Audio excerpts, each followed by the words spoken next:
Hi, ഫുട്ബോളിൽ injury free പ്ലേയേഴ്സും ഉണ്ട്, injury prawn പ്ലേയേഴ്സും ഉണ്ട്.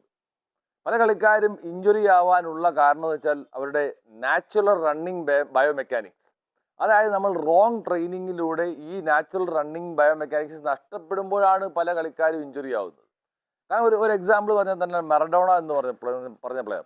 മറഡോണ ബോളുമായിട്ട് പോകുമ്പോൾ ശ്രദ്ധിച്ചാൽ മതി, മറഡോണ ബോൾ ടച്ച് ചെയ്യുമ്പോൾ ഈ കാല്, ശരിക്കും പറഞ്ഞാൽ ഫുട്ബോൾ പ്ലേയേഴ്സിൻ്റെ കാലെന്ന് വെച്ചാൽ ചെറിയൊരു ബോ കാണിക്കുമ്പോൾ എന്ന് വെച്ചാൽ ഈ പ്ലെയർ ലാൻഡ് ചെയ്യുന്ന എപ്പോഴും എക്സ്റ്റീരിയർ ഓഫ് ഫുട്ടിലായിരിക്കും, എക്സ്റ്റീരിയർ പാർട്ട് ഓഫ് ദ ഫുട്ടിലായിരിക്കും ലാൻഡ് ചെയ്യുന്നത്.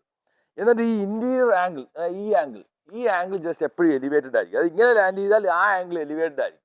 അപ്പം നമ്മളെ ബോഡിയുടെ ഫോഴ്സ് ട്രാൻസ്മിഷൻ കറക്റ്റ് ആയിരിക്കും.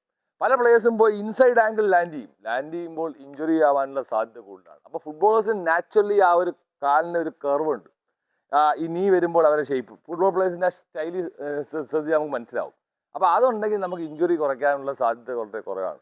അതിന് ട്രെയിനിങ്ങിൽ പറയുന്ന പേരാണ് ഗോട്ട, GOATA. ഗോട്ട പ്രാക്ടീസ് ചെയ്യുക, അല്ലെങ്കിൽ ഗോട്ട നമ്മുടെ കോൺസെപ്റ്റ് ഉണ്ടെങ്കിൽ തീർച്ചയായിട്ടും നമ്മൾ ഇഞ്ചുറി കുറയ്ക്കാനായിട്ട് സാധിക്കുന്നുള്ളത്.